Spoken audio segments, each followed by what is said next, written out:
సహకరించవలసినదిగా కోరుచున్నాము.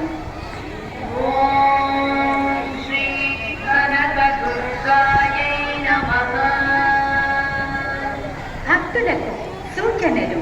నది స్నానం ఆచరించు భక్తులు షాంపూలు, సబ్బులు వాడరాదు. ఆడవారు బట్టలు మార్చుకొనుటకు ఫ్రీ డ్రెస్సింగ్ రూమ్స్ ఏర్పాటు చేస్తున్నారు. వాటిని ఉపయోగించుకొనవలెను. డ్రెస్సింగ్ రూమ్స్ ముందు టాయిలెట్లు పోయరాదు. టాయిలెట్లకు ప్రత్యేకంగా టాయిలెట్స్ ఉన్నవి, అవి ఉపయోగించుకొనవలెను. నదీ ప్రవాహం ఎక్కువగా ఉన్నందున నది లోపలికి వెళ్ళరాదు, అపాయము సంభవించను.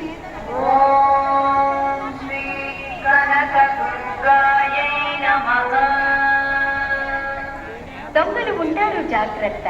మీ విలువైన వస్తువులు జాగ్రత్త పరుచుకొనవలెను. స్నానము అయిన వెంటనే బయటకు వెళ్లి వేరే భక్తులు స్నానమాచరించుటకు అవకాశము ఇవ్వవలెను. ఈ సూచనలన్నింటినీ తప్పక పాటించి మాతో సహకరించవలసినదిగా కోరుచున్నాము.